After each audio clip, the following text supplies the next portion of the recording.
3 விதி. Newton law of motion பற்றி 3 விதி யார் கொடுக்குறா? நியூட்டன் கொடுக்குறாரு. முதல் விதி, ஒரு பொருள் தன்னோட நிலையை கல்வியை பார்த்தோம் இல்லையா, அவர் சொன்னதை அப்படியே அவர் ப்ரூவ் பண்ணியிருப்பார்.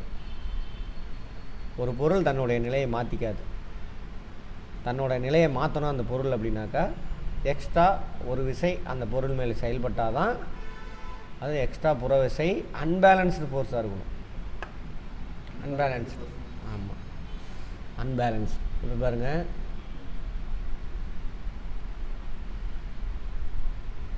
இது ஒரு 100 நியூட்டன் விசையில் அந்த வண்டி போயிட்டுருக்குன்னு வச்சுக்கோங்க.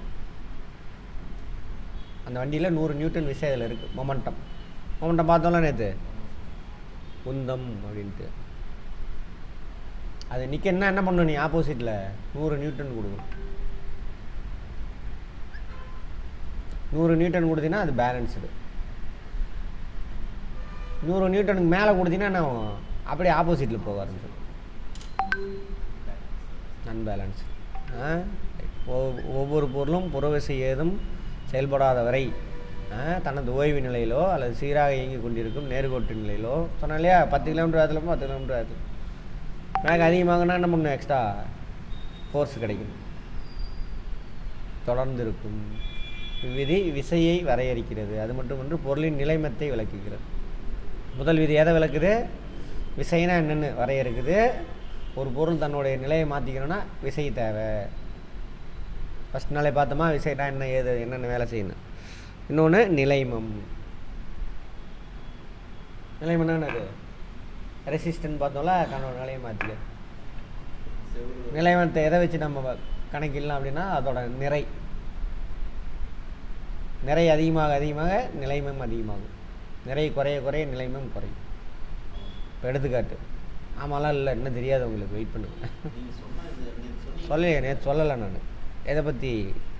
நிலைமத்தை எதை வச்சு அளப்பாங்க அப்படின்னு சொன்னால, நிறைய வச்சு. அதை நான் சொல்லலை நேற்று. இப்போது ஒரு இரும்பு குண்டு இருக்குது, அதே சைஸுக்கு ஃபுட்பால் இருக்குது. எதுக்கு நிறை அதிகம்? வால்யூம் 2க்கு எது அதிகம்? வால்யூம் 2க்கு எது அதிகம்? நான் கொஸ்டினை சொன்னதை கரெக்டாக புரிஞ்சிட்டீங்கன்னா சொல்லலாம். வால்யூம் எதுக்கு அதிகம்? குண்டுக்கு தான் வால்யூம் அதிகமாக. கொள்ளளவா? பாலுக்கா?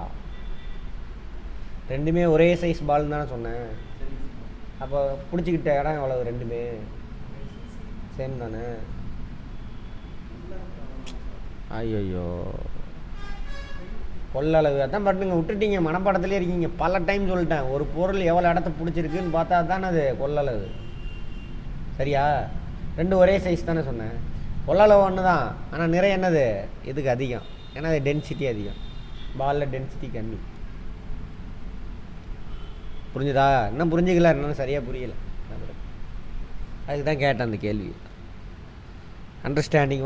வார்த்தைங்கிறது அந்த வார்த்தையை மனப்பாடம் பண்ணுறதில்ல, அந்த வார்த்தைக்குள்ளே உள்ள பொருளை புரிஞ்சுக்கிட்டு பேசணும். அதுதான். சரியா?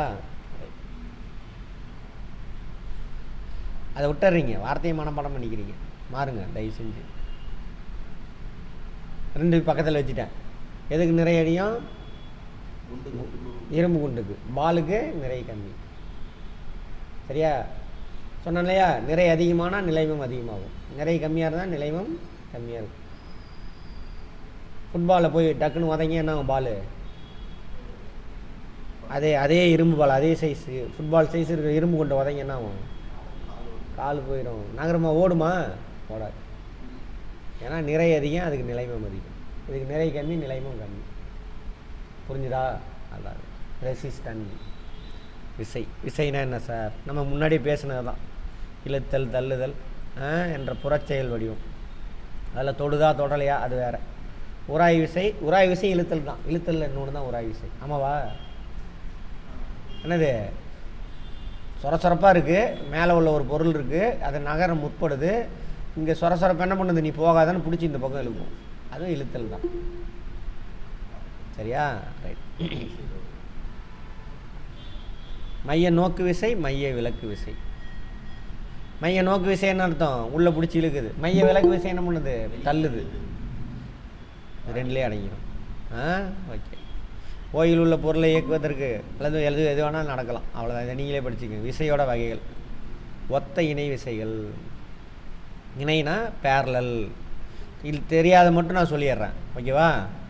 அப்படின்னா இந்த பாடத்தை முடிச்சிடலாம். இன்றைக்கி நீங்கள் போய் படிச்சுட்டு புரிஞ்சுக்கிட்டு வந்து கேட்கணும், டவுட்டு கேட்கணுன்ட்டு. அப்போ தான் படிக்கிறீங்கன்னு அர்த்தம். படிப்புனா வார்த்தையை மனப்பாடம் பண்ணுறது கிடையாது. சரியா? புரிஞ்சிக்கிறது. அந்த வார்த்தையை பார்த்தோன்னே உனக்கு அதெல்லாம் ஞாபகம் வரும்.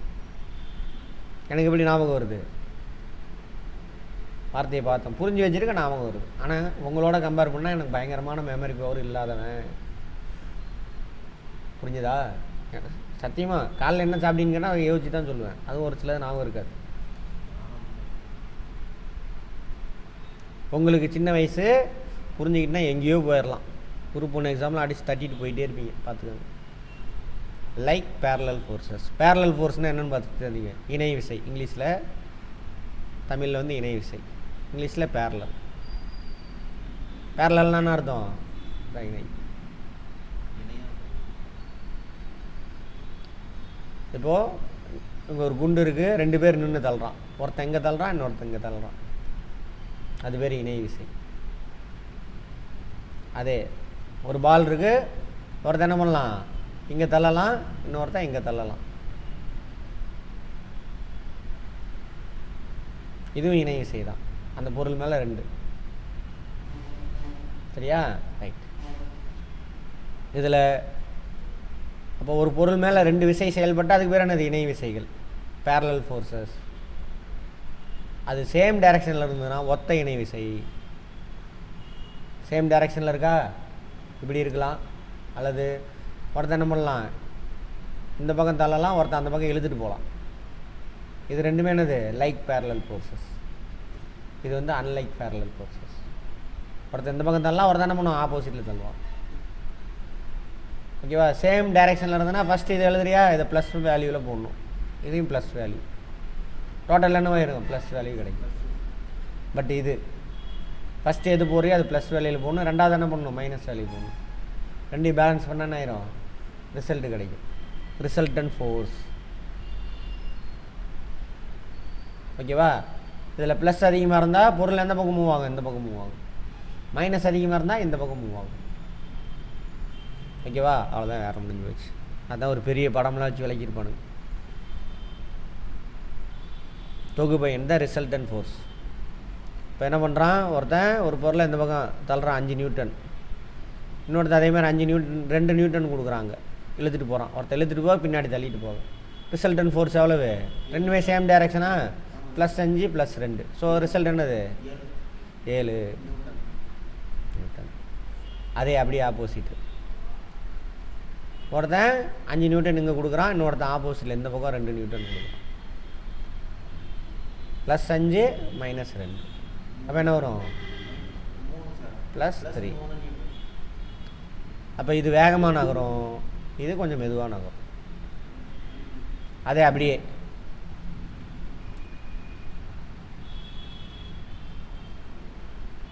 அப்படியே ஒருத்தன் இந்த பக்கம் என்ன பண்ணுறான்? 5 நியூட்டன் தள்ளுறான். ஒருத்தன் ஆப்போசிட்டில் என்ன பண்ணுறான்? 7. +5 -7. என்ன ஒரு ரிசல்ட்டு? +2. பொருள் எந்த திசையில் நகரும்? இந்த திசையில் நகரும். அவ்வளோதான். ஓகேவா? சிம்பிள் விஷயம். அதை போட்டு குழப்பி ஆச்சா பூச்சான்ட்டு அதுதான் ரிசல்ட். இதுதான் என்னது? Resultant force. ஒன்றுக்கு ஒரு பொருள் மீது ஒன்றுக்கு மேற்பட்ட விசை செயல்பட்டால் அது வந்து இணை விசைகள். ஒரே டைரக்ஷனில் செயல்பட்டால் ஒத்த இணை விசை, லைக் பேரலல் ஃபோர்ஸ். ஆப்போசிட் டைரக்ஷனில் செயல்பட்டால் மாறுபட்ட அன்லைக் பேரலல் ஃபோர்ஸஸ். மாறுபட்ட அன்லைக் பேரலல் ஃபோர்ஸஸ். சமன் செய்யப்பட்ட விசைகள். தொகுபயன் விசை இருக்கு இல்லையா? தொகுபயன் விசைன்னா புரியுதானு பாருங்க. தொகுபயனா 2 கூட்டி போடுறது. இது தொகுபயன் விசை தான். இது தொகுபயன் விசை என்னது? -2. அதே இங்கே பாருங்க. அதேமாதிரி இங்கே ஒன்று பார்த்தோமா, இங்கே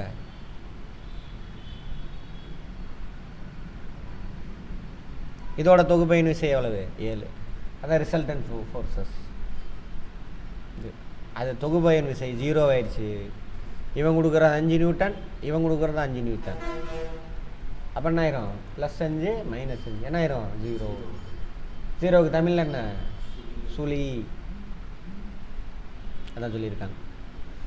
பாருங்க, தொகுப்பயன் விசையின் மதிப்பு சுழி எனில் சமன் செய்யப்பட்ட விசையாகும். பொருள் எந்த பக்கமும் நகராது. ஓகேவா? தொகுப்பயன் விசை மதிப்பு சுழி இல்லை எனில் அவை பொருளின் இயக்கத்திற்கு காரணமாக இருக்கும். இது இருக்குல்ல, பொருள் இயங்கும் இந்த டைரக்ஷனில். இது என்ன பண்ணும்? பொருள் இந்த டைரக்ஷனில் இயங்கும். இந்த இல்லை, அதே இந்த டைரக்ஷன் 5 நியூட்டன் தானே போட்டுருக்கோம். அதான் சொல்கிறாங்க. கிணற்றில் இருந்து நீர் எடுக்கப்படும் பொழுது விசை. தண்ணி இறக்கிறோம்ல, குழந்தைங்க போய் இறக்கி சொன்னால் தண்ணி மேலே வராது. ரிசல்டன் ஃபோர்ஸ்னா 0வாக இருக்கும். நீ போய் எழுத்தினா மேலே வரும். கிராவிட்டி இருக்குல்ல, அதுக்கு எதிராக என்ன பண்ணுற? நீ எக்ஸ்ட்ரா விசை கொடுக்குற, அதனால தான் பக்கெட்டு மேலே வருது. ராக்கெட் இருக்கா? பூமி ஈர்க்கப்பட்டிருக்கு. பூமியோட விசையோட என்ன ஆயிடுச்சு? ராக்கெட்டில் அதிக விசையை கொடுத்தா தான் ஆகும். ராக்கெட் புவியீர்ப்புக்கு எதிராக மேலே போகும். அதே நீ ஜம்ப் பண்ணுற, புவியீர்ப்பு விசைக்கு எதிராக என்ன பண்ணுற? எக்ஸ்ட்ரா ஃபோர்ஸ் கொடுக்குறதுனால நீ மேலே போகிற. நான் போக மாட்டேன். நெம்புகோலின் மீது செயல்படும் விசை. நெம்புகோல் இருக்குல்ல, இதை வச்சு கடப்பாறை பாறை கீரை கிடக்குது. இங்கே ஒரு கல்லை போட்டு நெம்புகோல் வச்சு அல்லது நின்று வச்சுக்கோங்க. நெம்புகோலுக்கு என்னமா சொல்லுவாங்க இங்கிலீஷில்? ஃபிசிக்ஸ் படிச்சிங்கல்ல, மறந்துடுச்சு. வெறும் கையை வச்சு தூக்குன்னா இது என்ன ஆகுது?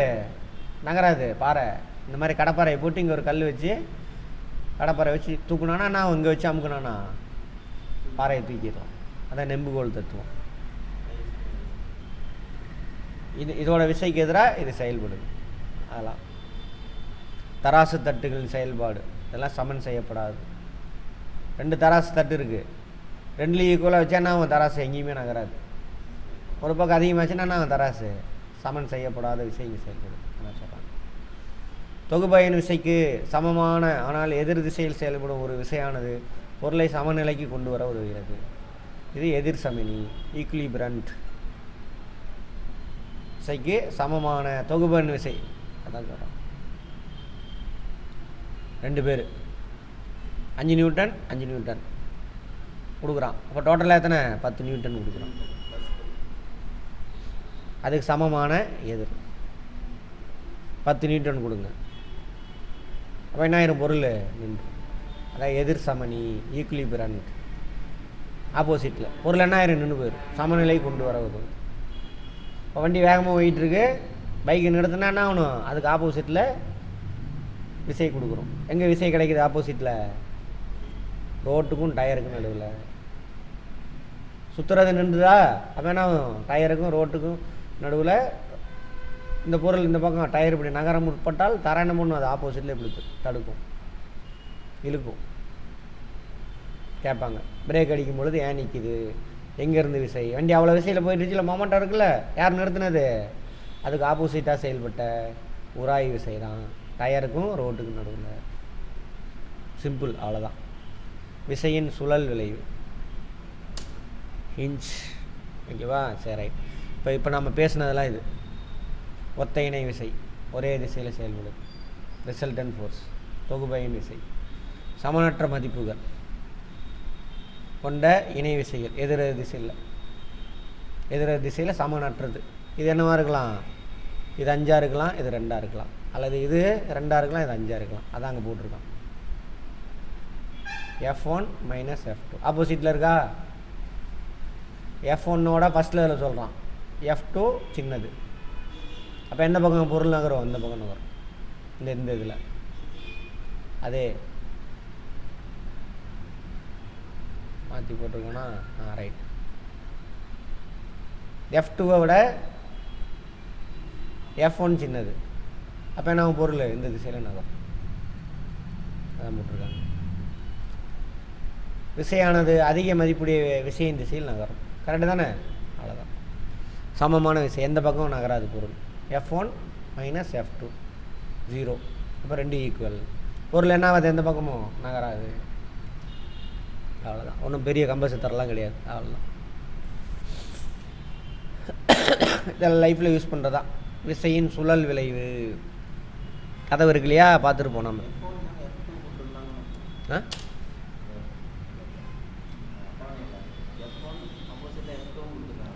அது அது விட்டுருங்க, அது மேக்ஸு தான். என்னது?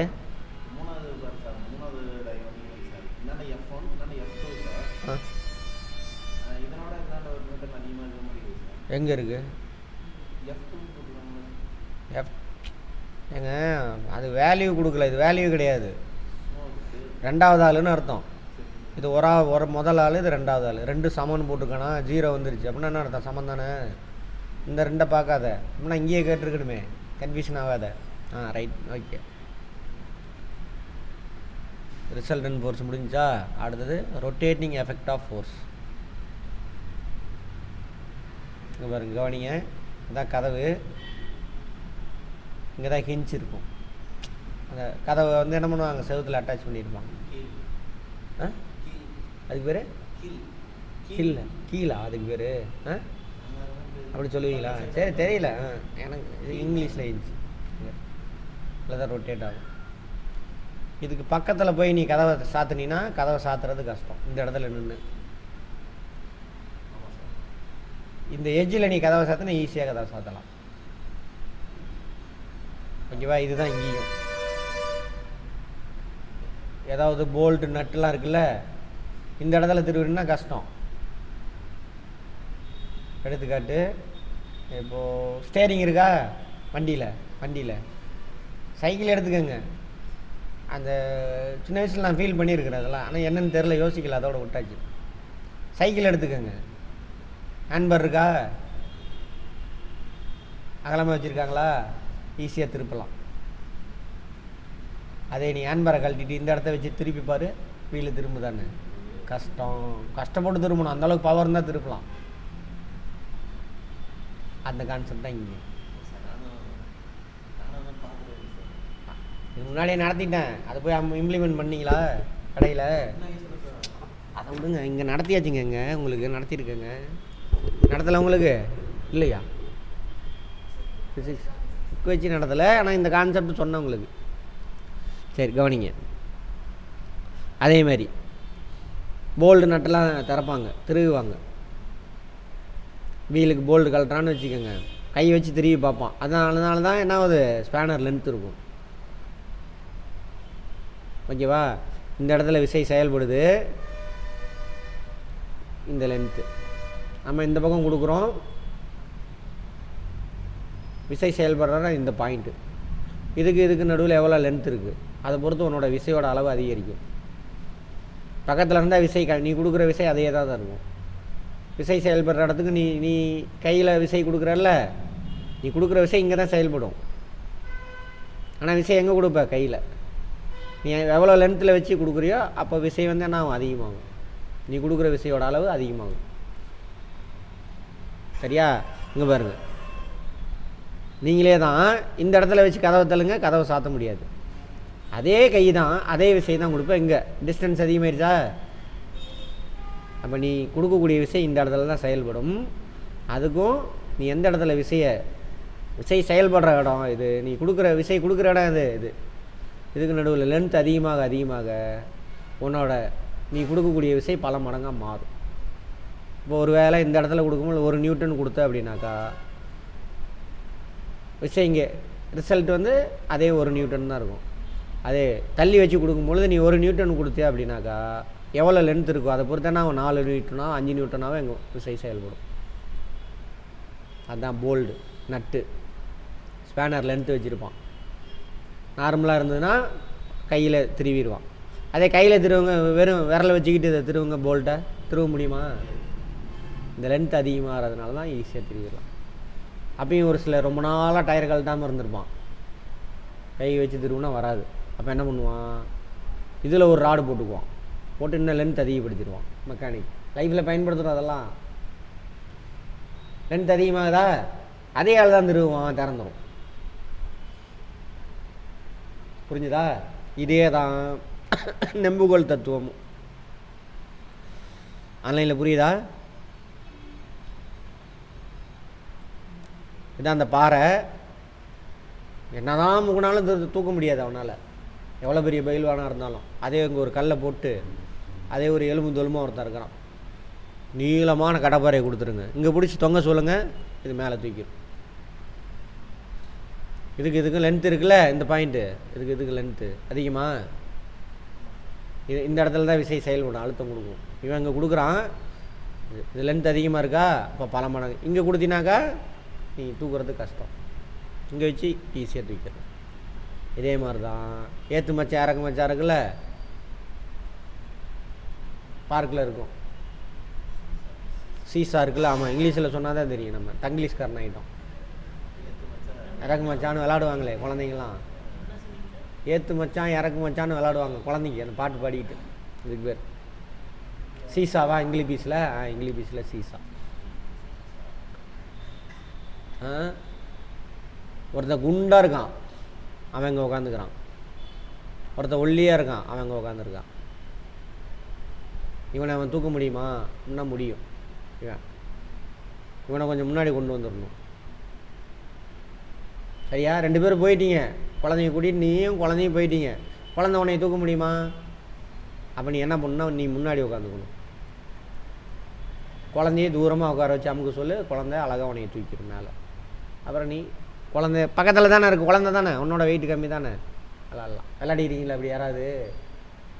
உங்கள் ஸ்கூலில் இருக்கே இல்லையா? விளாண்டது இல்லையா? சின்ன வயசில் விளாண்டுருக்கு, அப்போல்லாம் யோசிச்சதில்லை. அதே தான் விசை இந்த இடத்துல தான் செயல்படும். நீங்கள் இவனுக்கு லென்த்து கம்மியா, இவனோட விசை கம்மியாக தான் மல்டிபிள் ஆகும். இது ரொம்ப லென்த்தாக இந்த பாயிண்டில் இருந்துங்க, அப்போது அந்த குழந்தை கொஞ்சம் விசை கொடுத்தாலும் பல மடங்கு இன்க்ரீஸ் ஆகும். இவன் கொடுக்குறதோட வந்துடும். அப்போ குழந்தை என்ன பண்ணலாம் கீழே, அப்போ குழந்தைய ஜெயிக்க வைக்கலாம், அதுக்கு ஒரு சந்தோஷம் கிடைக்கும். அதெல்லாம் அங்கேயே போய் விளையாடிட்டு இருந்தால் தான் தெரியும். விளையாடி இருக்கோம் நாங்களும் இது மாதிரி விளையாடிக்கோம், ஆனால் இதெல்லாம் தெரியாது. இது ஒரு சயின்ஸ், ஓகேவா? எதிர் சமனி விசையின் சுழல் விளைவு அதே தான். சுழல் விளைவு இப்போ பார்த்தோம்ல, அதுதான். இது பார்த்தாச்சு, இது பார்த்தாச்சு. இது ரெண்டு என்னது? இணை விசையா? இணை விசை தான், ரெண்டு ஒரே பொருள் மேலே நடக்குது.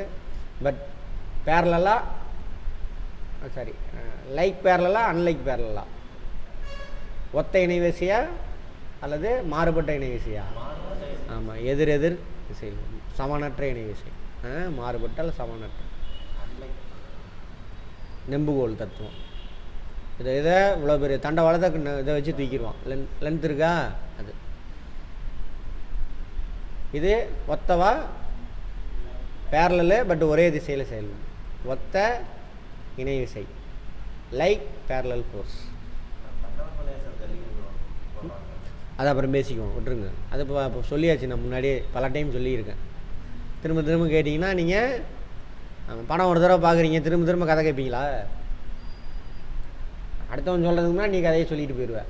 அதுக்கப்புறம் இந்த சீன் வரும் போட்டி. இதில் இவர் இந்த சீன் சொல்கிறப்ப எனக்கு தெரியுன்ற இல்லைப்பா அவன் அப்படி நடப்பான்ப்பா சொல்கிறீங்கள. அப்போ படம் மாதிரி இங்கே உட்காரல, ஸ்கூல் மாதிரி காலேஜ் மாதிரி ஒரு கொஸ்டின் ஆன்சர் கொடுப்பான், மனப்பாடம் பண்ணலானே வரீங்க. அதான் பிரச்சனை. அதனால தான் புரோஜனமே இல்லை, டெவலப்மெண்ட்டே ஆகலை. நம்ம இப்படியே உட்காந்துருக்கோம். யார்? இந்தியர்களை சொல்கிறேன். அதுக்கு இந்த ராஷ்களை வச்சா சரியாக போயிடும். மனப்பாட குரூப்பை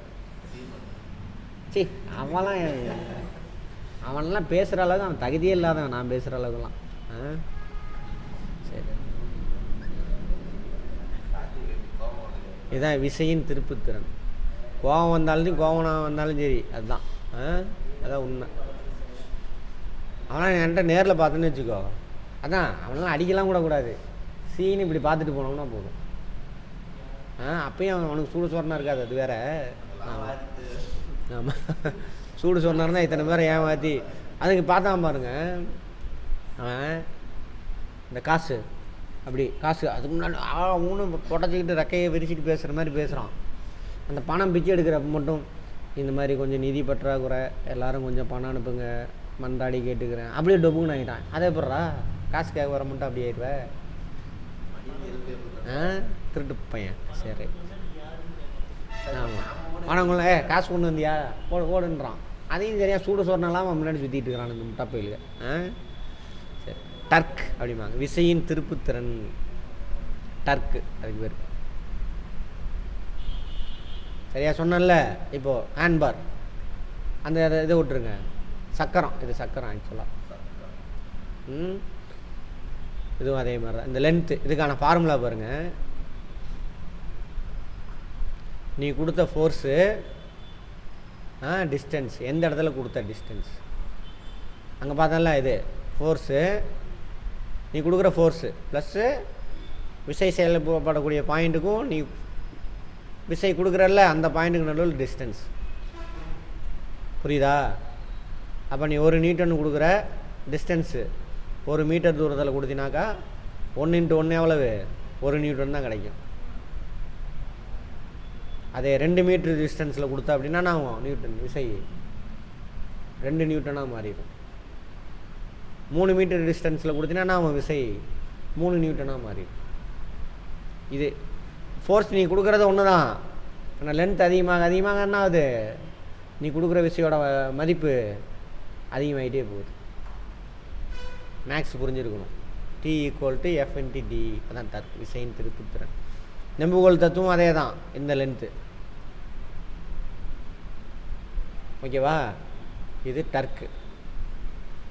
ஹேண்ட்பார்லாம் இருக்கா?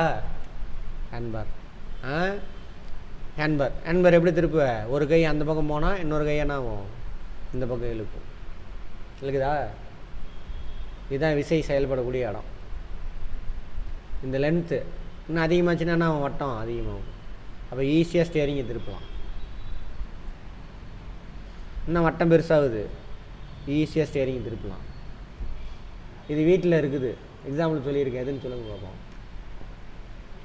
வீட்டில் பயன்படுத்தணும் இதே மாதிரி.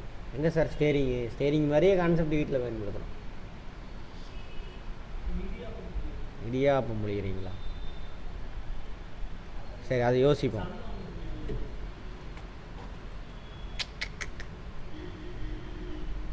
அது கூட வச்சுக்கலாம். அது வட்டம் கிடையாது. அது எங்கே வட்டம்? அது திருப்புறது, அது ஓகே. அது குச்சி தானே அது. ரைட், அது கூட வச்சுக்கலாம். நீளமாக இருக்கும். பக்கத்தில் இருந்தாக்கா பக்கத்தில் பிடிச்சி அழுத்துனீங்கன்னா இடியாப்பம் புளியாது. நிறைய பேருக்கு இடியாப்பம் கட்ட தெரியாது. அது ஸ்டாண்டு உள்ளது இருக்குது. இடியாப்பம் கையில் புளிகிறதுக்கு நிறையா இருக்குது. எஜ்ஜில் வச்சு புளிஞ்சாதான் ஆகும். ஓகே, அதையும் சொல்லலாம். வீட்டில் தண்ணி டேப் இருக்கா? தண்ணி டேப்பு குண்டாக இருக்குமா? அல்லது என்ன இருக்கும்? 2 கட்டை இருக்கும். இப்படி இந்த இடத்துல தான் இருக்கும். இங்கே வச்சு திரும்பி பாருங்கள், திருப்ப முடியாது. இங்கே ஒரு விரல் இந்த பக்கம், ஒரு விரல் இந்த பக்கம், டக்குன்னு திரும்பிடும். அதே என்ன பண்ணியிருப்பான்? மொத்தமாக வச்சுருப்பான். மண்டை மாதிரி இருக்கா?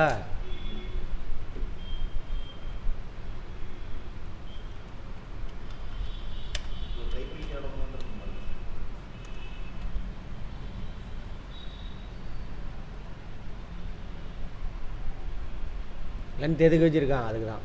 அது மாதிரி இப்படி இருக்கா? ஈஸியான பண்ணிடலாம், திருவிடலாம். கட்டை விரல் இந்த பக்கம் திரும்பும், மற்ற விரல் அந்த பக்கம் திரும்பும். அதே இதை கழட்டிட்டு நடுவில் சின்னதாக குச்சி மாதிரி இருக்கும். திரும்பி பாருங்க, ஓப்பன் பண்ண முடியாது. அதே தான். எங்கே ஃபேன் இருக்கா? ஃபேன் ரெகுலேட்டர் இருக்குல்ல, அந்த வட்டமாக இருக்கும் பாருங்கள். அதை பிடிங்கி எடுத்துகிட்டு உள்ள குச்சி மாதிரி இருக்கும். அதை வச்சு திருப்பாரு. அதே கை தான், அதே ஃபோர்ஸ் தான் கொடுக்குறோம், வேலைக்கு ஆகாது. அதை மேலே அதை சொருகிட்டுனா ஈஸியாக திருப்பலாம். அதான் டர்க். நெம்புகோல் தத்துவம் தான் இதுவும். சரியா? விசை செயல்படுறது இது. அது என்ன வட்டம் பெருசாக இருந்தால் நான் ஈஸியாக திருப்பலாம். அப்போ அதே டேப்பு குழந்தைங்களால் திறக்க முடியல, என்ன பண்ணு? மண்டை பெருசாக இருக்கிறத வாங்கி போட்டுரு, குழந்தைங்க திறந்துடும் ஈஸியாக. சயின்ஸ் யூஸ் பண்ணுங்க லைஃப்பில்.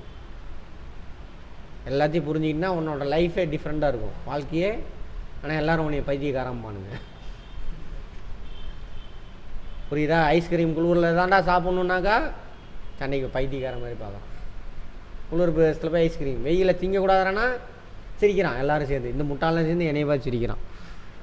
ஐயோ அப்பான்ட்டு. இந்தியாவுக்கு தேசிய மொழின்னு ஒன்று இல்லைடா அப்படின்னா சிரிக்கிறான் எல்லாம் கவர்மெண்ட் ஆஃபீஸர் இதே இடத்துல நின்று கக்க பக்கம்னு சிரிக்கிறான். இல்லை எனக்கு சிவா சார் உங்களுக்கு தான் தெரியும் சொல்லுங்கன்னாங்க. நான் அவனுக்கு எல்லாரும் எதிர்பார்க்காதது வித்தியாசமாக சொல்கிறேன். இந்தியாவுக்கு தேசிய மொழியே இல்லைங்க, அவனுக்கு இந்துவா அதுவான்னு சண்டை போட்டுட்ருக்கான். சார் இந்தியாவுக்கு எது சார் தேசிய மொழி, இந்தியாவுக்கு தேசிய மொழியே இல்லைங்க, எல்லாம் சேர்ந்து சிரிக்கிறான். எனக்கு எப்படி இருக்கும்? எனக்கு கோவம் வராது, ஏன்னா முட்டாப்பைகள்கிட்ட வந்து நம்ம பேசிட்டோம்னா.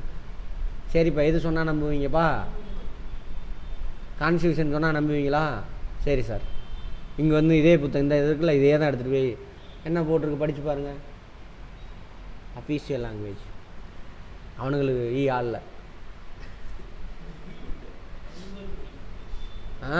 இந்தியாவுக்கு தேசியம். இன்றைக்கி நேற்று கூட அஸ்வின் சொல்லி என்ன பண்ணார், பிரபலம் பண்ணார். வேறு அவங்க சொன்னால் தான் கேட்பீங்களா? கான்ஸ்டியூஷன் சொல்லியிருக்கு, அவன் பிராமணனால் விட்டுருக்கானுங்களா, அவனை கல்விகள் நாசம் பண்ணியிருப்பானுங்கண்ணா. ஆமாம், கிரிக்கெட்டில் அந்தளவுக்கு பெரிய ஆளாக முடியுமா? இல்லைண்ணா அது தமிழ்நாட்டுக்காரன், எங்கால தவிர எவனுமே போக முடியாது, எழுதி வச்சு. சிரிப்பில்லை ராஜா, நடராஜ் எவ்வளோ பெரிய பவுலரு, எத்தனை மேட்ச் விளாண்டான்.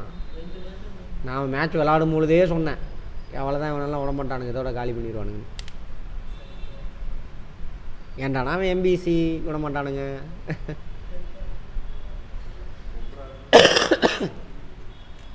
சரியா, அதெல்லாம் கிடக்குது. எல்லாம் ரொம்ப நாளைக்கு இருந்தீங்கன்னா முடிஞ்சு போச்சு, அவன் பிராமணனாக தான் இருக்கணும். வட இந்தியனாக இருந்தாலும் சரி. டோனியே பிசி தானே, ரொம்ப நாள் இருக்க முடிஞ்சுது. கடைசி வரைக்கும் பர்ஃபார்ம் பண்ணிகிட்டு இருந்தான். அவனை அதை இதையும் சொல்லி தூக்கிட்டானுங்க, போங்கடான்ட்டு வெளியில் ஓடி வந்துட்டு. அப்படி இருந்தாலும் பிசி இருந்தாலும் அதனால தான். சரி அதை விட்டுருங்க, ரொம்ப நோண்டாதீங்க, விட்டுருங்க, அவர் பேசிக்கலாம். லைஃபுக்கு அப்ளை பண்ணுங்க அதை. சரியா, ரைட். பற்சக்கரம் கியர்ஸ்லாம் இருக்குல்ல, சீசா ஏற்ற பலகை, இந்த விதிப்படி தான். பல் சக்கரம் எப்படி இருக்கும்? சைக்கிள் ஓட்டுறீங்களா, முன்னாடி பெடல் அழுத்துறீங்கள, பெடல் அனுப்புகிறோம்ல, அங்கே பல் சக்கரம் எப்படி இருக்கும்? பெருசாக இருக்கும். பார்த்துருக்கீங்களா? பெருசாக இருக்கும். இங்கே தான் செயின் இருக்கும். அப்போ ஈஸியாக என்ன பண்ணலாம், சுத்தம். பல் சக்கரம் சின்னதாக இருந்ததுன்னா உங்களால் சுத்த முடியாது, கஷ்டப்படணும், கஷ்டப்பட்டு சுற்றணும். அதனால தான் லென்த் அதிகம். இங்கே தானே விசை கொடுக்குறீங்க, செயினில் தானே விசை கொடுக்குறீங்க, அதனால் லென்த் அதிகமாக இருக்கும். நீ இங்கே சுற்றுவ, ஆனால் விசை எங்கே செயல்படும், இந்த இடத்துல செயல்படும். அதெல்லாம் முன்னாடி சக்கரம் எப்படி இருக்கும், பற்சக்கரம் பெருசாக வச்சுருப்போம். இன்னும் பெருசாக வச்சிங்கன்னா இன்னும் நல்லாவே சுற்றும், ஈஸியாக சுற்றலாம். அதே மாதிரி விசை செயல்படுற இடம், பெடல் இருக்குல்ல, இந்த இடத்துல செயல்படுறது அங்கே லென்த்தாக இருக்கும். இந்த பெடலை கழட்டிட்டு இந்த இடத்துல கையை பிடிச்சி சுற்றுங்க, சுத்தமானு பாருங்கள். ஓகேவா? எல்லாம் சயின்ஸு ஏற்றுப்ப, அது முன்னாடியே பேசியாச்சு. ஸ்டீரிங் வீலு இது முன்னாடியே சொல்லிட்டேன். அதனால தான் ஹேண்ட்பாரு, சைக்கிள் ஹேண்ட்பாரு அகலமாக வைக்கிறது. சின்னதாக வச்சா சுற்றுறதுக்கு, ஒருத்தர் ஸ்டைலுக்கு சின்னதாக வச்சுக்குவானுங்க, கஷ்டப்பட்டு திருப்பணும். அப்படி வச்சு பாருங்கள் சின்னதாக. வீம்புக்குன்னு அடுத்த வரலாம் இந்த இங்கிலீஷ்காரன் இருந்த இந்த அமெரிக்காக்காரன் தான். அடுத்த வரலாம் நேராக போனால் ஒருத்தர் சுற்றி சுற்றி போவார், ஏன்னா நான் வித்தியாசமான ஆள் காட்டுறதுக்காக. அப்படி வச்சா கஷ்டப்பட்டு ஓடணும். சரியா, கஷ்டப்பட்டு திருப்பணும். அப்போ நடுவில் விசை செயல்படுற இடத்துக்கும் இந்த லென்த் இருக்குல்ல, இந்த லென்த் அதிகமாக ஈஸியாக திருப்பலாம். அதனால தான் லாரிலாம் பெருசாக இருக்கும், காரணம்லாம் கொஞ்சம் சின்னதாக இருக்கும். லாரியோட கம்பேர் பண்ணும்பொழுது இது ஹெவினஸ் கம்மி. அதனால் இங்கே பாருங்கள், நீர் குழாய் திறத்தல், மூடுதல், திருகின் சுழற்சி, ஸ்க்ரூ இருக்குல்ல, திருப்புறோம்ல ஸ்க்ரூ, அந்த ஸ்க்ரூ டிரைவர் இருக்குல்ல, குண்டை வச்சுருக்காங்க பாருங்கள், கைப்பிடி. இதுதான் இதே விஷயந்தான். கைப்பிடியை தூக்கிட்டு வேறு ஸ்க்ரூ வச்சு திருப்பி பாருங்கள், கஷ்டம். அதெல்லாம் பம்பரத்தோட சுழற்சி முதலானவை.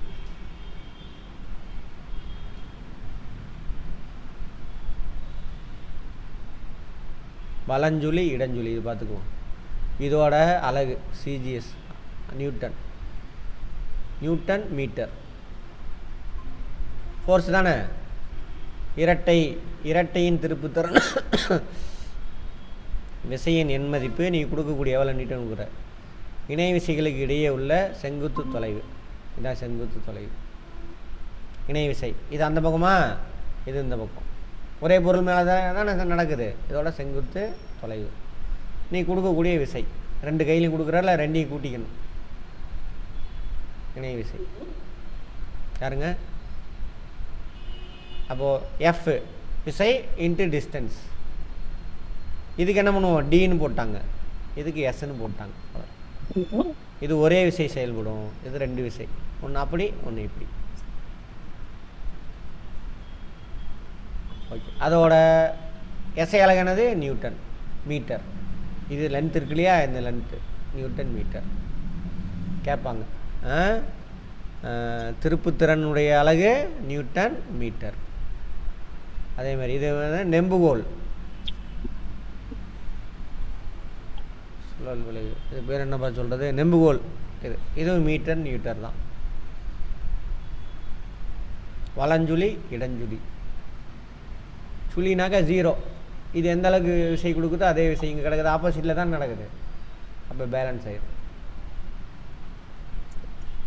திருப்புத்திறனின் திசை பொருட்களின் சுழற்சி வலஞ்சுழியாக இருப்பின் எதிர்குறியாகவும். சொல்லுங்கம்மா, யாருமா?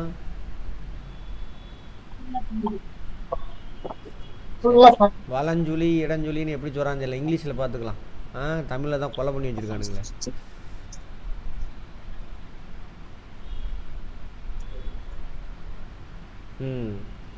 சரி.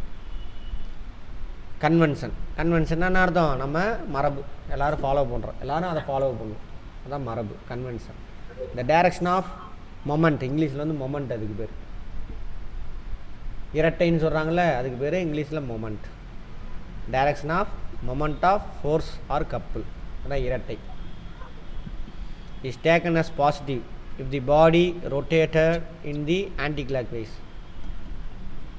திருப்புறம்ல ஸ்டேரிங்கோ அந்த ஃபேனோட ரெகுலேட்டரியோ தண்ணி டேப்பையோ சுற்றுறீங்க, சுற்றும் பொழுது அந்த பொருள் இப்படி சுற்றுச்சு அப்படின்னாக்கா அது ஆன்டி கிளாக் வைஸ்.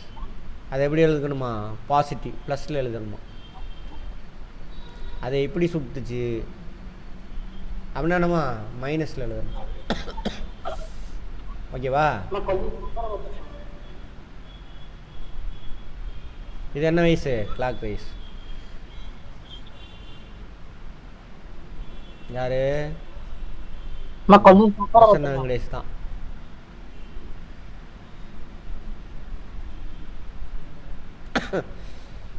வலஞ்சுழி எதிர்குறியா? வலஞ்சுழினா என்ன அர்த்தம்? கிளாக் வைஸா? Clockwise. இங்கே அங்கே இதை ஃபஸ்ட்டு கொடுத்துட்டு, ஆமாம், ஆன்டி கிளாக் வைஸு ப்ளஸ்ஸாக எழுதணும். Anticlockwise. நம்ம தானே டேப்பு இப்படி திரும்பினா தானே மூடும், இப்படி திரும்பினா திறக்குமா? பார்த்துக்கோங்க, அப்படி நான் வச்சுக்கேன். இதெல்லாம் செயல்படுற இடங்கள் அதே தான். ஏற்று மத்த இறக்கு மச்சான் பார்த்தோம்ல, இங்கே பக்கத்தில் உட்காந்துருக்கான். இடஞ்சொலி திருப்தம் வேணாம், இது வேணாம், விட்ருங்க. ஆமாம், F1 D1 F2 D2 ரெண்டு ஈக்குவலாக இருக்குன்றான், ஒன்றும் கிடையாது. டிஸ்டன்ஸ் இருக்குல்ல, இதுக்குன்னு டிஸ்டன்ஸ் ரெண்டு சமமாக நிற்கணுன்னா என்ன அர்த்தம்? இங்கே விசை அதிகமாக கொடுக்கணும் இங்கே, ஏன்னா பக்கத்தில் இருக்கா, இங்கே விசை கம்மியாக கொடுத்தா போதும். எப்படி சார்? அங்கே பாருங்கள், ஃபோர்ஸு ரெண்டாவதுக்கு 2 நியூட்டன் கொடுக்குறான், இங்கே டிஸ்டன்ஸ் 1 மீட்ரு. அதே இங்கே டிஸ்டன்ஸ் 2 மீட்ரு, ஃபோர்ஸ் 1 நியூட்டன் கொடுத்தா போதும். என்ன கிடைக்கும் ரிசல்ட்டு? ரெண்டும் ஒன்று தான், 2 = 2. அவ்வளோதான். ஃபிசிக்ஸ் புரிஞ்சுக்கிறதுக்கு தான் என்னது மேத்தமேட்டிக்ஸ் எழுதிக்கோங்க.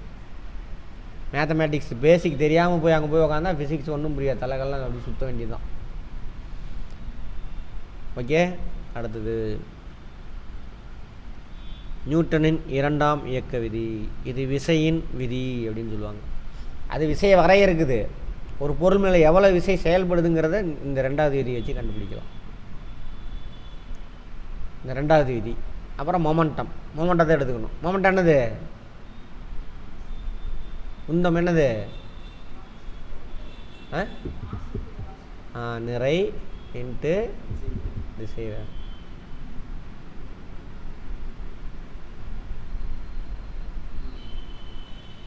அந்த பைக்கோட விலை அதுவே தான் இருக்கும். திடீர்னு பைக் என்ன ஆகுது, வேகம் அதிகமாகுது. அப்போ அதில் எவ்வளோ திசை வேகம் செயல்பட்டுச்சு அப்படின்னு கண்டுபிடிச்சிடலாம். அதுதான் இந்த விதி. புரிஞ்சுதா? அதான் ரெண்டாவது விதி. பொருள் ஒன்றின் மீது செயல்படும் விசையான பொருளின் உந்த மாறுபாட்டு வீதத்திற்கு நேர்தகவு. உந்த மாறுபாடு வீதம் புரியுதா? உந்த மாறுபாடு வீதம். உந்தம்னா என்னது? இது மாறுபாடு. இப்போது நிறை வந்துட்டு 100 அப்படின்னு வச்சுக்கோங்க.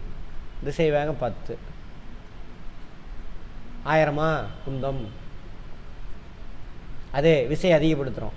நிறை எவ்வளவு? 100. விசை அதிகப்படுத்துகிறோம் 12 மாத்திரை. அப்போ என்ன ஆகும்? 1200 மாதிரி.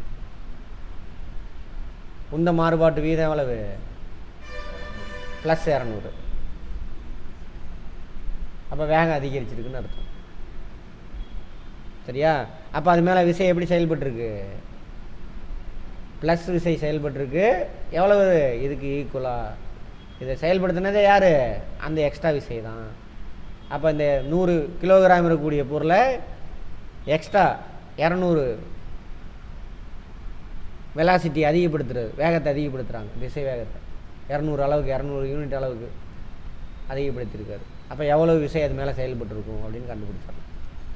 அதான் பாருங்கள். பொருள் ஒன்றின் மீது செயல்படும் விசையானது அப்பொருளின் உந்த மாறுபாட்டு வீதத்திற்கு நேர்தகவில் அமையும். உந்த மாறுபாடு வீதம் எவ்வளவு? ப்ளஸ்ஸா? நேர்தகவு. ப்ளஸ்ஸானா இதுவும் ப்ளஸ்ஸாக தான் இருக்கும். அதே உந்த மாறுபாட்டு வீதம் 1000 போயிட்டு இருந்துச்சு. இங்கே திடீர்னு என்ன ஆயிடுச்சு? உந்தம் குறைஞ்சிருச்சு, 800 மாறிடுச்சு. அப்போ என்னது? உந்தம் -200. அப்போ என்ன? வேகம் குறைஞ்சிருக்குன்னு அர்த்தம். அப்போ விசையும் அது மேலே செயல்பட்ட விசை என்ன இருக்கணும்? குறைஞ்சிருக்கும். அப்படி தான், அதுதான் அர்த்தம். புரியுதா? மறக்குமா அது? இந்த உந்த மாறுபாட்டு விசையின் திசையிலே அமையும். இந்த மாறுபாடு விசையின் திசையிலே அமையும். அதிகப்படுத்தினா நான் வண்டி இன்னும் வேகமாக போவோம். மைனஸ் ஆச்சுன்னா நான் வண்டி அப்படியே ஸ்லோவாகும். ஆகும். அவ்வளோதான். இதுதான் அந்த விதி. இவ்விதி விசையின் எண் மதிப்பை அளவிட ஒரு விசையின் எண் மதிப்பை. புரியுதா? அந்த பொருள் மேலே எவ்வளோ விசை செயல்பட்டுச்சு, எத்தனை யூனிட் விசை செயல்பட்டுச்சு, 5 நியூட்டன் 10 நியூட்டன், எண் மதிப்பு தானே இது. அதை அளவிட பயன்படுது. எது? நியூட்டனுடைய ரெண்டாவது விதி. அதை டிஃபைன் பண்ணுறாரு. ரெண்டாவது விதி, ஒரு பொருள் ஒன்றின் உந்த மாறுபாட்டு விகிதத்துக்கு நேர்தகவில் அந்த பொருள் மீது செயல்பட்ட விசை இருக்கும். ஓகே? விசை எந்த பக்கம் இருக்கோ அந்த திசையிலே என்ன இருக்கும்? விசையின் திசையிலே அமையும். இந்த உந்த மாறுபாடு விசையின் திசையிலே. ப்ளஸ்ஸாக இருந்தால் அதிகமாக விசை செயல்பட்டுருக்கு, மைனஸாக இருந்தால் விசை கம்மியாக. இதை வச்சு என்ன பண்ணலாம்? அந்த பொருள் மேலே எவ்வளோ விசை செயல்பட்டுதுன்னு கண்டுபிடிச்சிடலாம். அதனால் இதுக்கு பேர் என்னது? விசையின் விதி, லா ஆஃப் ஃபோர்ஸ். எந்த விதின்னு கேட்பாங்க. ஃபேக்ட். எந்த விதி? ரெண்டாவது விதி. அவ்வளோதான். இப்போ நான் சொன்ன கதையெல்லாம் இருக்கும், அப்படியே விட்டுருங்க.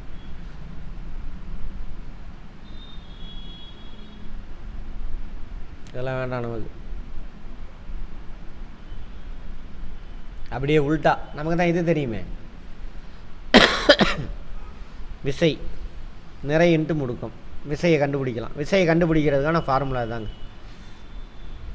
அந்த பொருளோட நிறை இதெல்லாம் எக்ஸ்பிளைன் பண்ணியிருப்பான். நிறைய விசை அந்த பொருள் அந்த வண்டி மேலே எவ்வளோ விசை செயல்பட்டுருக்கு அது கண்டுபிடினா அந்த வண்டியோட நிறை எவ்வளோ ஆக்சலரேட் ஆகிருக்கு முன்னாடியோட. இப்போ பார்த்தோம்ல எவ்வளோ ஆக்சலரேட் ஆயிடுச்சு? 200. இங்கே போட்டோமே 200 சொன்னல, இதை வச்சு 200. அப்போ இன்ட்டு அதோட நிறை மாஸ், இது ரெண்டையும் மல்டிப்ளை பண்ணிங்கனாக்கா 100. அப்போது அவ்வளோ விசை செயல்பட்டுருக்கு. அதுக்கான ஃபார்முலா கிளியர். அவ்வளோதான். அதெல்லாம் விலகிட்டு வந்துருப்பானா, அப்படி இப்படி மாற்றி கீத்தி போட்டுக்கிட்டு எல்லாம் முடுக்கம்னா என்ன தெரியும் நமக்கு. அதெல்லாம் சால்வ் பண்ணி விசையை கண்டுபிடிக்கணும் ஃபார்முலா. எந்த விதி? ரெண்டாவது விதி தான்.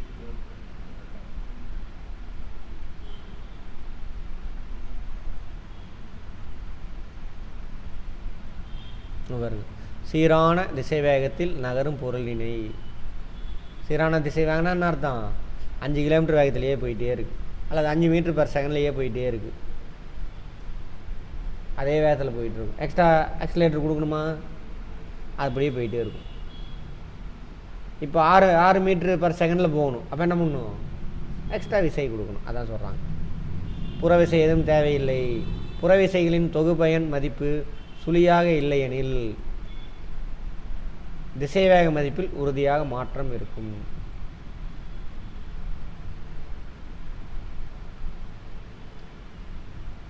வெளியிலேருந்து கிடைக்கக்கூடிய விசை இருக்குல்ல, அதோட தொகுபயன் 0வாக இல்லை அப்படின்னாக்கா திசை வேகத்தில் மாற்றம் அடைஞ்சிக்கிட்டே இருக்கும்.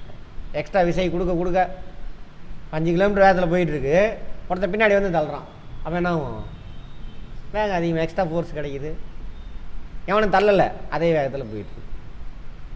அதான் சொல்கிறாங்க. உந்த மாற்றமானது விசையின் திசையில் இருக்கும். பின்னாடி வந்து தள்ளனா முன்னாடி போகும், ஆப்போசிட்டில் வந்து தள்ளனா வேகம் குறையும். அதான் சொல்கிறான். இம்மாற்றமானது அதன் எண் மதிப்பிலோ திசையில் கூட இருக்கலாம். லெஃப்ட் சைடு ரைட் சைடு திரும்புதில்ல, சைடில் போய் ஒருத்தன் எட்டி உதைக்கிறான், வண்டி என்ன ஆயிரும்? ரைட் சைடு திரும்பி. திசையிலோ அல்லது இவை இரண்டிலுமே ஏற்படலாம். விசை முடுக்கத்தினை ஏற்படுத்துகிறது. முடுக்கணும் என்ன அர்த்தம்? ஒன்று வேகம் அதிகரிக்கலாம், அல்லது வேகம் குறையலாம், அல்லது என்ன ஆகலாம்? லெஃப்ட் சைடு திரும்பலாம், அல்லது ரைட் சைடு திரும்பலாம். அப்போ முடுக்கம் அடைஞ்சது அப்படின்னு பார்த்துருக்கோம். சீரான வட்ட இயக்கத்தில் உள்ள பொருளின் திசை வேகத்தின் எண் மதிப்பு மாறிலி. சீரான வட்ட இயக்கம் 5 கிலோமீட்டர் 5 மீட்டர் பெர் செகண்ட்லேயே சுற்றிட்டு வரான். எண் மதிப்பு மாறிலி 5 மீட்டர் பெர் செகண்ட் தான். பட் முடுக்கம் அடையலையா? அடைஞ்சது. பட் திசையில் மாற்றம் அடையுதா? அதனால் என்ன ஆச்சு? அந்த பைக்கு ஒவ்வொரு செகண்டும் முடுக்கம் அடைந்து கொண்டே இருக்குது, திசையை மாற்றிக்கிட்டே இருக்கா. ஏன்னா முதல் விதி என்ன சொல்லுது? நேர்கோட்டு இயக்கத்தில் இருக்கும் பொழுது ஒரு பொருள் தன்னோட நிலையை அவ்வளோ சீக்கிரம் மாற்றிக்காது.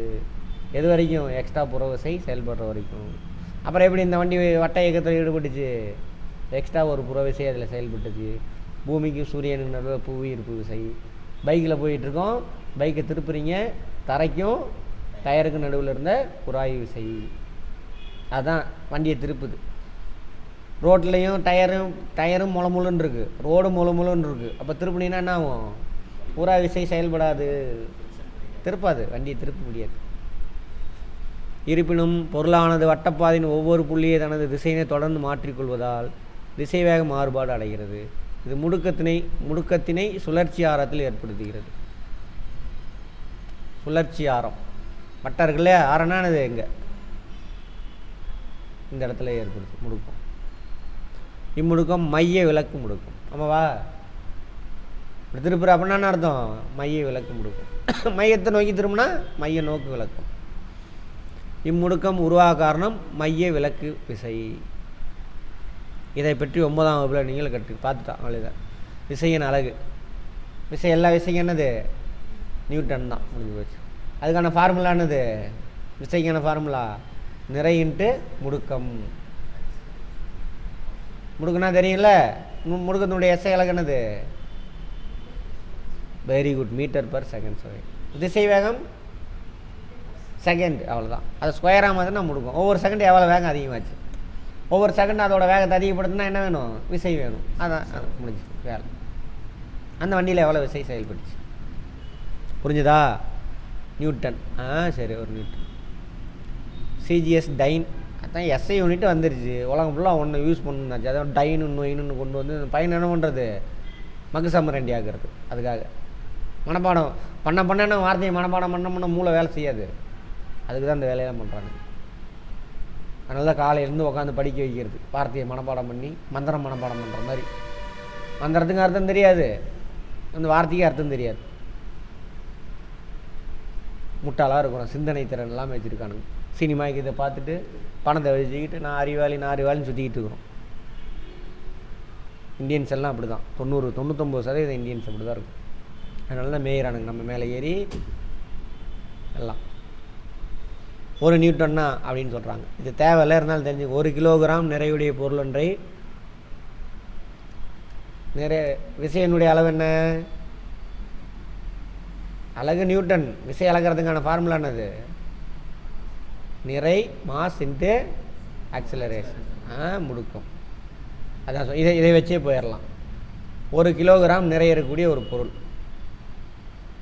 அதை ஒரு முடுக்கம் தானே. முடுக்கத்தோட ஃபார்முலா என்னது? Meter per second square. Meter per second square. ஒவ்வொரு செகண்டுக்கும் அந்த பொருளோட வேகத்தை ஒவ்வொரு செகண்டை இன்க்ரீஸ் பண்ணிக்கிட்டே இருந்தீங்கன்னா அந்த பொருள் மீது செயல்படக்கூடிய விசை எவ்வளவு? 1 நியூட்டன். அதான் சொல்கிறாங்க பாருங்கள். 1 கிலோகிராம் நிறையுடைய பொருளொன்றை 1 மீட்டர் பர் செகண்ட் ஸ்கொயர் அளவிற்கு முடுக்கி தேவைப்படும் விசையின் அளவு தான் அது 1 newton. 1 newton equal to 1 kilogram per metre square. சரி, per metre 1 kilogram metre per வினாடி ஸ்கொயர். தப்பாக சொல்லிட்டேன், ஓகேவா? Second square. டைன், இன்னொரு இது டைன் பழசு. நான் இங்கே இருக்குல்ல டைன், சிஜிஎஸ் அலகு, அது தேவையில்லை, இருந்தாலும் கர்மம் போவோம். 1 நியூட்டன்னா எவ்வளோவாமா? 1 2 3 4 5 1 10 100 1000 10,000 லட்சம். லட்சம் தானே? 1 newton equal to 1 time. 1 newton equal to எவ்வளவு? 1 லட்சம் டைன். ஆமாம், சொல்லிச்சுக்கிறோம், ஓகேவா? 3வது அது அப்புறம் பேசிக்குவோம், இன்றைக்கி எதை முடிப்போம். இதெல்லாம் லைஃபு எல்லாமே சுற்றிலும் நடக்கிறது. இந்த செகண்ட் வரைக்கும் இதெல்லாம் நம்ம அப்ளை பண்ணிக்கிட்டு இருக்கோம். புக்கில் இருக்குது, ஆனால் தெரியாது. தெரிஞ்சுட்டா என்ன பண்ணுவீங்க? சிந்திக்க ஆரம்பிச்சிருவீங்க, கேள்வி கேட்பீங்க, அப்புறம் கடவுள் மண்ணாங்கட்டின்னு உங்களை ஏமாற்ற முடியாது. புரிஞ்சுதா? அதுக்கு தான். அப்புறம் தட்டில் என்ன பண்ண மாட்டேன், காசு போட மாட்டேன். எல்லாம் விதிப்பா. அப்படியே 1500 வருஷமாக அப்பா அம்மா நாலேஜும் தொலைச்சிட்டோம், இதையும் தொலைச்சிட்டோங்க. இங்கே இருக்குது, அவ்வளோ விஷயம் இருக்குது புத்தகத்தில். இதுவும் இல்லை. அப்படி நானும் நான் வீரன் சூரன், என்னை விட்டு ஆள் இல்லை அப்படின்னு என்ன பண்ணுறோம்? சுற்றிட்டு தர்றோம் சினிமாவை பார்த்துக்கிட்டு. நம்ம தானே ஒருத்தன் எப்படி நம்ம இடம் போடுறோம், அவன் போட்டுருக்க ட்ரெஸ்ஸு எவ்வளோ மாடர்ன் ட்ரெஸ் போட்டிருக்கோன்னு, அப்பா அப்படின்னு. அதுதானே அழகெல்லாம் ரெண்டாவது, நீ என்ன மாதிரி ட்ரெஸ்ஸிங் பண்ணுற, ஆள் பாதி ஆடை பாதி தான், பழமொழியே இருக்குது. அப்படி ஓட்டிக்கிட்டு இருக்கிறோம். அறிவில்லை, அறிவில்லா உலகம். சரி, அவ்வளோதான்.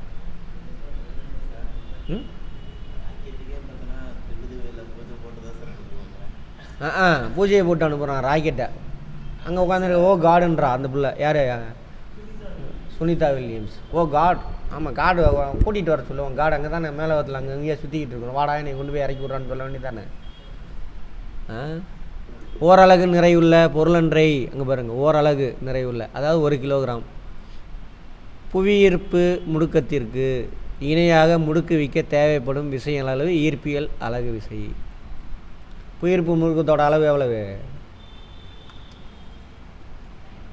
ஸ்மால் ஜியோட மதிப்பு என்னது? இந்த தான் இருக்கு, 9.8 metre per second square.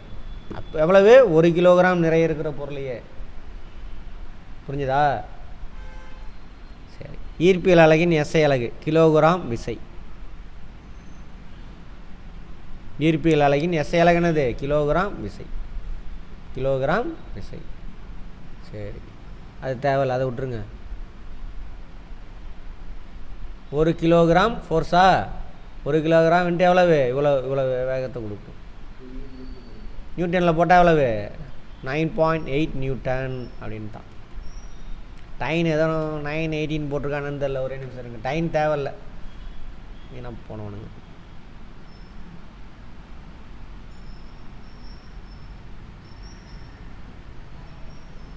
Time தானா? சரி, இது தேவையில்லை, இதை விட்டுருங்க. நம்ம எஸ்ஐ யூனிட் இருந்தால் போதும். எஸ்ஐ யூனிட் எது?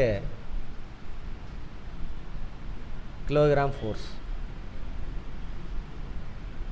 1 கிலோகிராம் ஃபோர்ஸ்னால் எவ்வளவு? 9.8 நியூட்டன். ஓகேவா? இதோட இருக்கட்டும், நாளைக்கு பார்ப்போம். இம்பல்ஸ் இதெல்லாம் லைஃப்பில் யூஸ் பண்ணிகிட்டு இருக்கோம், பார்ப்போம். நாளைக்கு பார்ப்போம்.